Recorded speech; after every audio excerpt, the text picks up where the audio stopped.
দোয়া করো মা।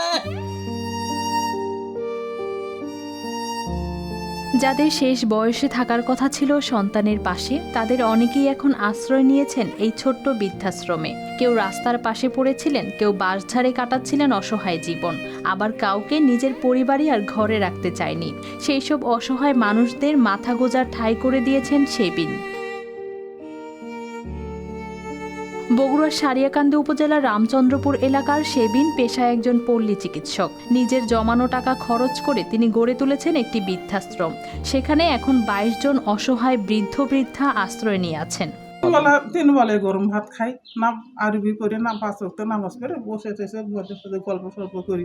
সমাজবিজ্ঞানে মাস্টার্স শেষ করে একসময় ঢাকায় চাকরি করেছিলেন সেবিন। পরে গ্রামে ফিরে পল্লী চিকিৎসার কাজ শুরু করেন। একদিন বগুড়া রেলওয়ে স্টেশনের পাশে অসহায় অবস্থায় পড়ে থাকা এক বৃদ্ধকে দেখে তাকে বাড়িতে নিয়ে আসেন, আর সেখান থেকেই সিদ্ধান্ত নেন বৃদ্ধাশ্রম তৈরির। আমার মাকে আমি বাড়ি থেকে আমার বউ আমাকে আলাদা করে দিচ্ছে, আমার বউ আলাদা করে দিচ্ছে।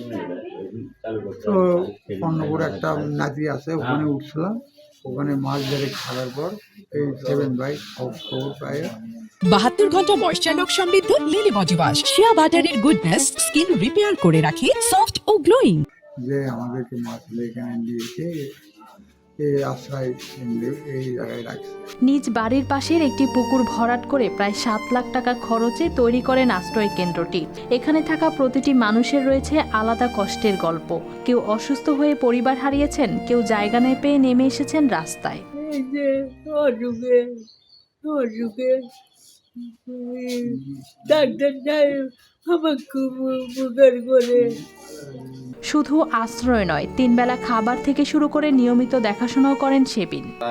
অনেকে রাস্তায় পড়ে আছে, কেউ স্টেশনে, রেল স্টেশনে, জঙ্গলে, তারপর রাস্তায়, তারপরে কোনো মাজারে পড়ে আছে, যাদের কোনো মানসিক সমস্যা, তাদের শারীরিক সমস্যা, চলতে পারে না, প্যারালাইসিস হয়ে পড়ে আছে। এইসব মানুষকে আসলে আমি আমার কাছে নিয়ে আসি, আশ্রয় কেন্দ্রে নিয়ে আসি। তবে এত মানুষের খরচ চালাতে এখন হিমশিম খেতে হচ্ছে তাকে। যে এই সংস্থাটি আমাদের কাছে তারা নিবন্ধনের জন্য আবেদন করেছে। তাদের জাতিগত কাগজপত্রগুলো আমরা যাচাই বাছাই মধ্যে এগুলো সঠিক বিবেচিত হলে আমরা এটা পরবর্তীতে পাঠিয়ে দেব। যাদের আপন মানুষরাই ভুলে গেছে, তাদের শেষ আশ্রয় হয়ে উঠেছে এই ছোট্ট বৃদ্ধাশ্রম। News desk, RTV।